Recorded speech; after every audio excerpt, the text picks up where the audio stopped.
Hi, this is Mark from Trip Solo. Today I'd like to show you a game called Red Rising. It's a game from Stonemaier Games. It was designed by Stonemaier and Alexander Schmidt.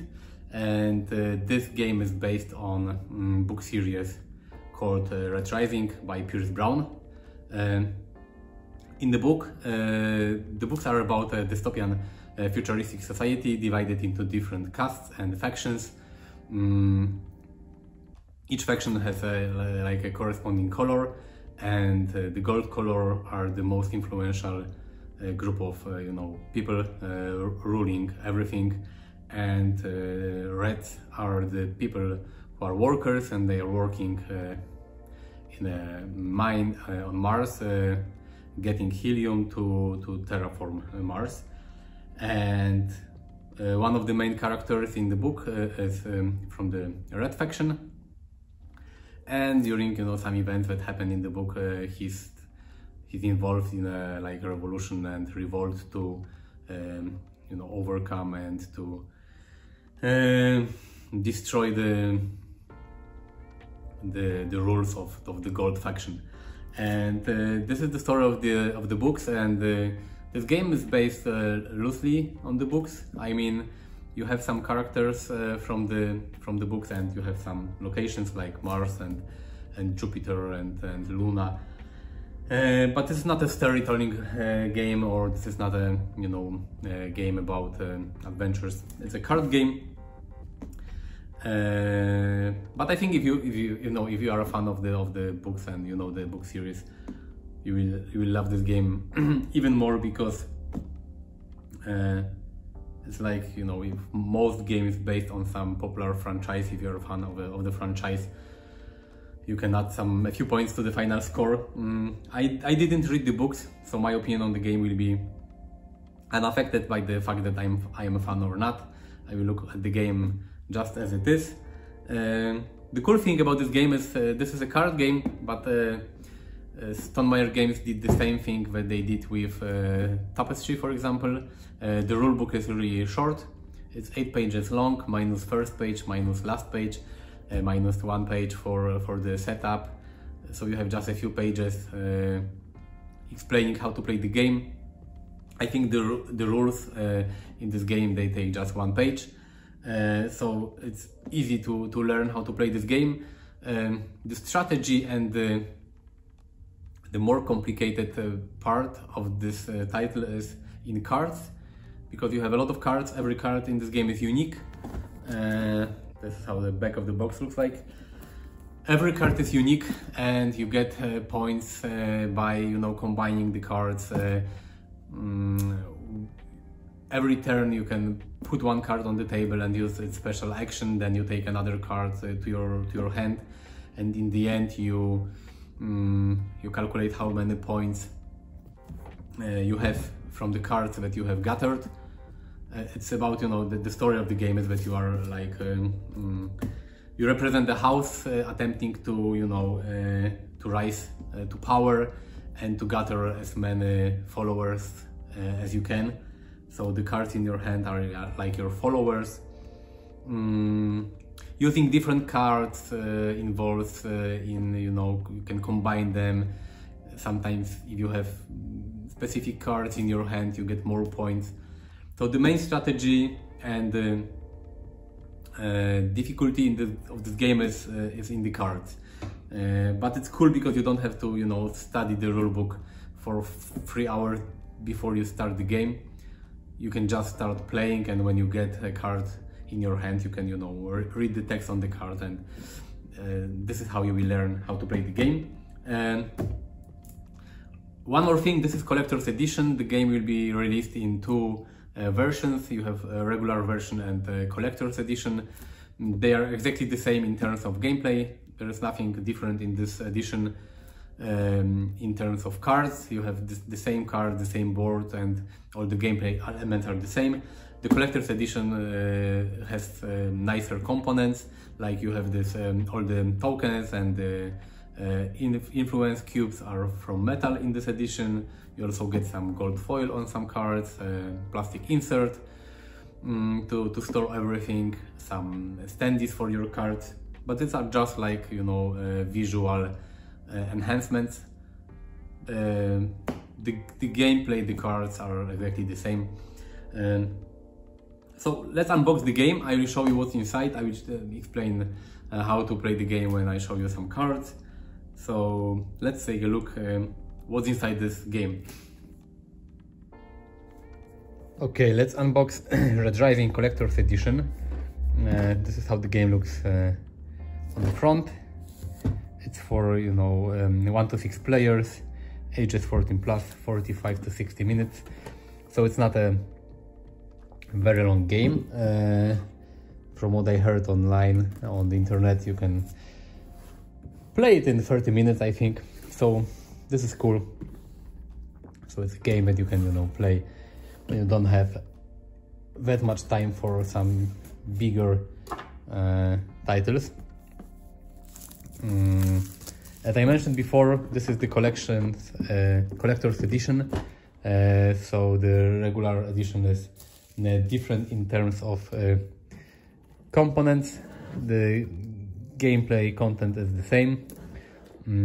Okay, so let's unbox it.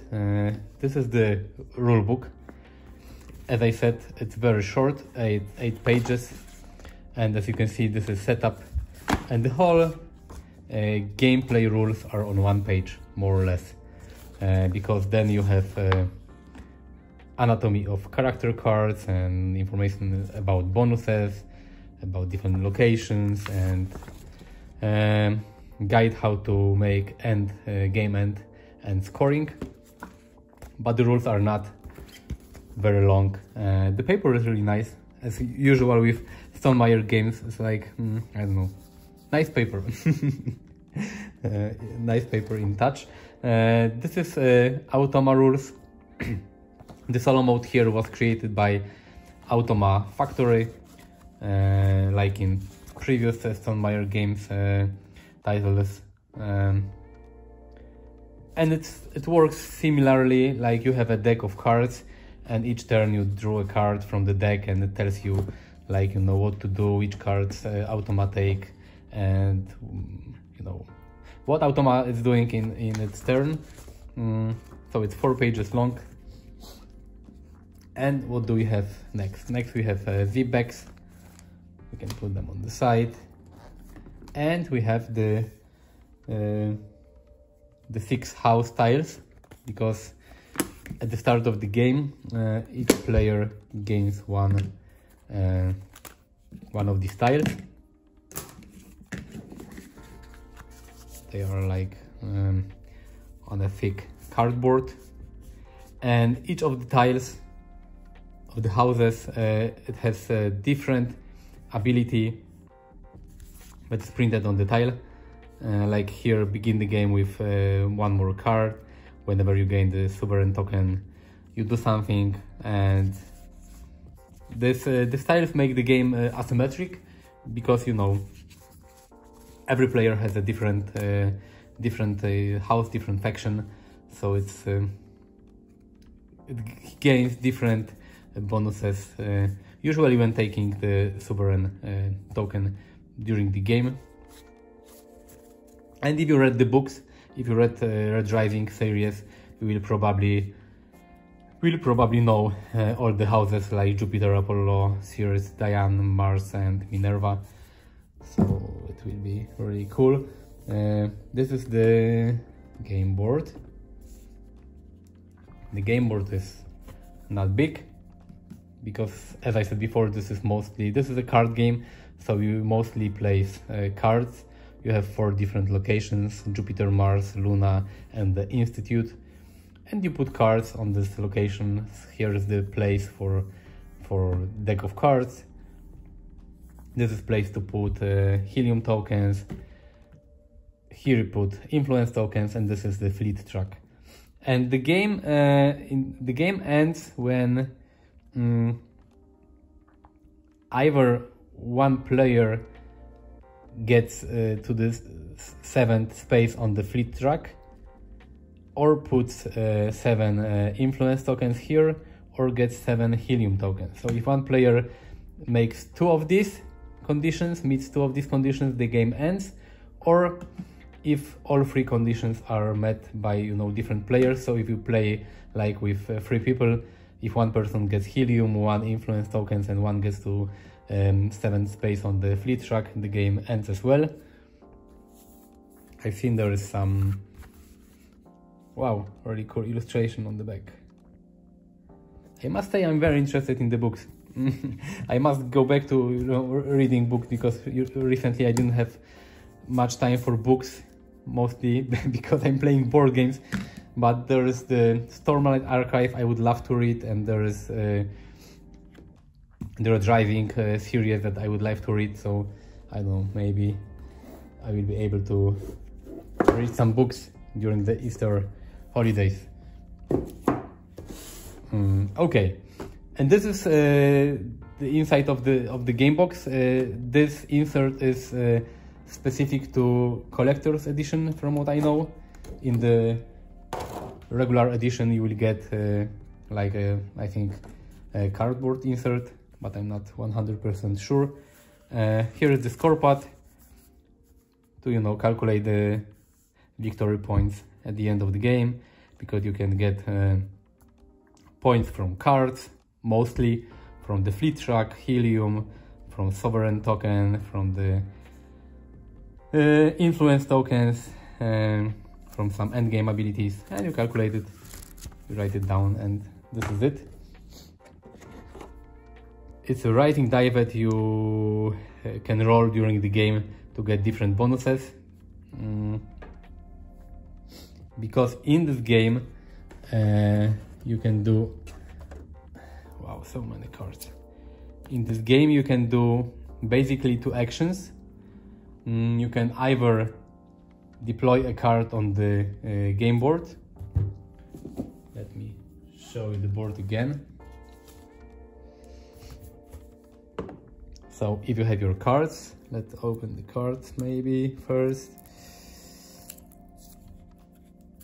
And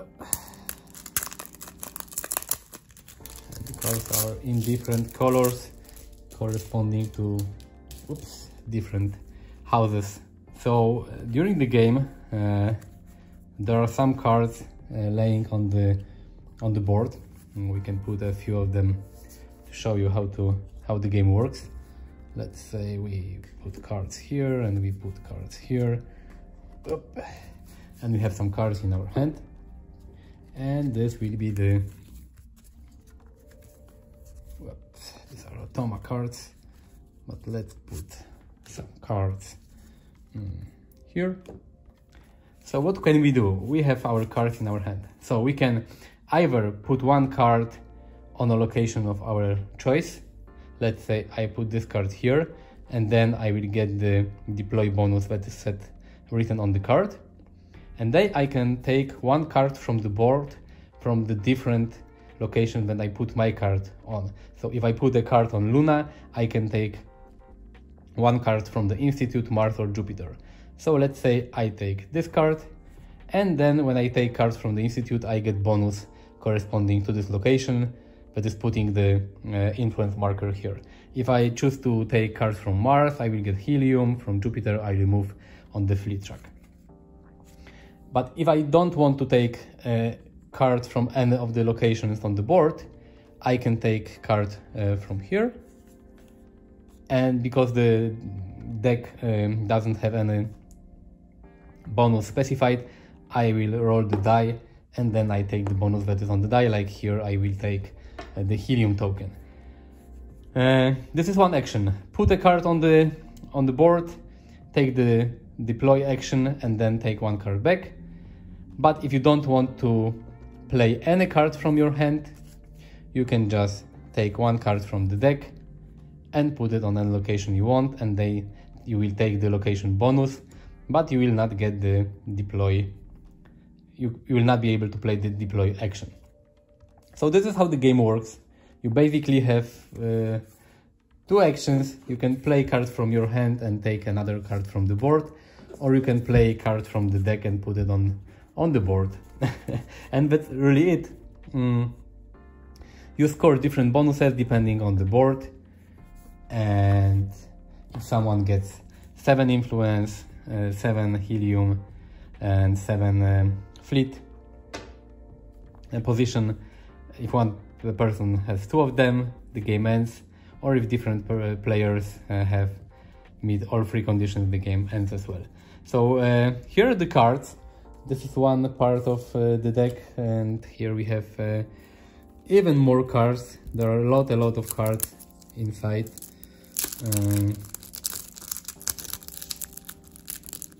I'm starting with the cards because I think they are the most important thing in this game. Every card here is unique, as you can see. You have so many cards, different cards, and every card has different abilities written on them. Like here you have the victory points you will get at the end of the game. Here you have some bonus points you can get when you meet the description. Like here you get 11 additional points if you have the sovereign token at the end of the game. And here is the deploy action of every card. So if you put the card on the board, it says if you have the sovereign token, reveal the top card of the deck and place it on another location.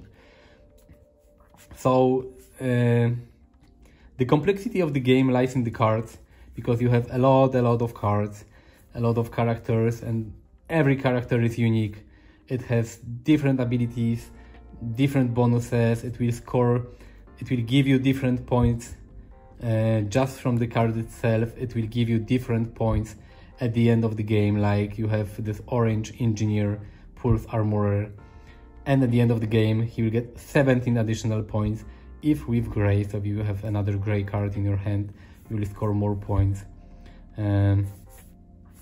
Some cards give you negative points, like this card is Razor Designer. You will score 13 points if with gold and no obsidians.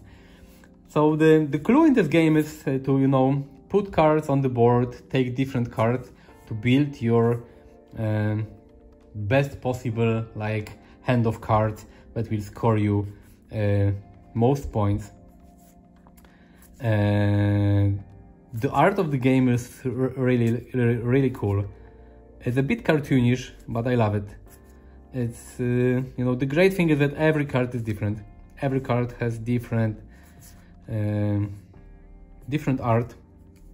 And another thing in this collector's edition is that the gold cards, I'm not sure if you can see it, have like gold foil on them. So they are like, you know, shiny. And the cards are really good quality.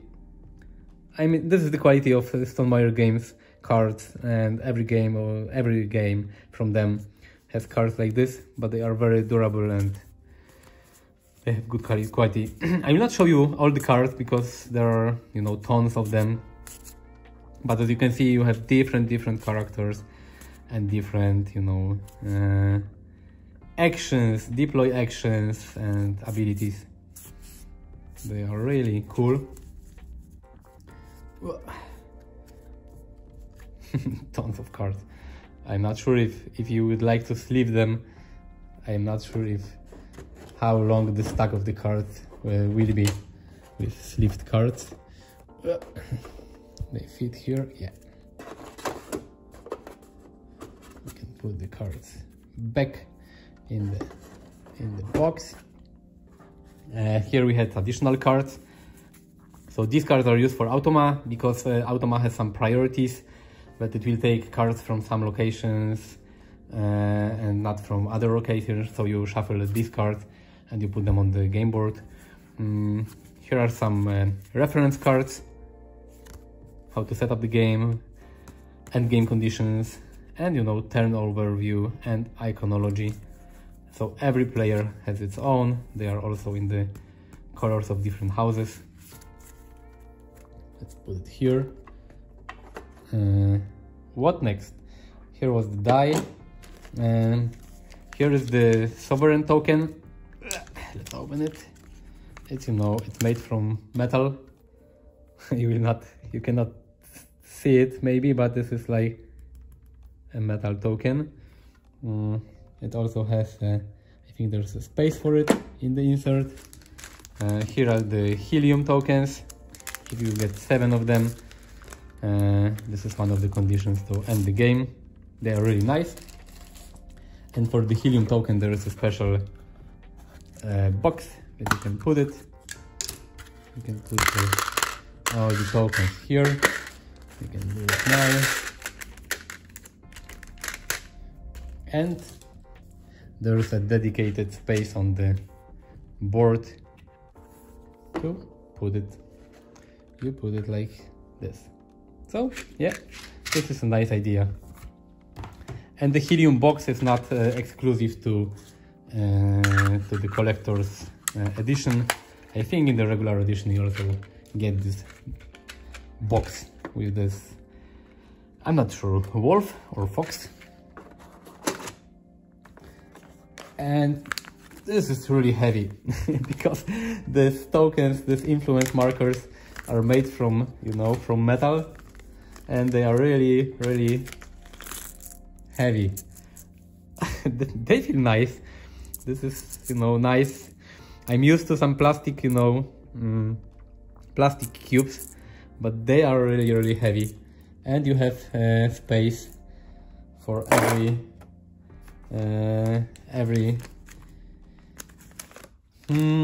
house of the game. Nice. I will not open all of them. Yeah, they are shiny. Really, really, really cool. The one other thing here is the moon, and this is the first player token. So here we have the automa deck. We can open this as well.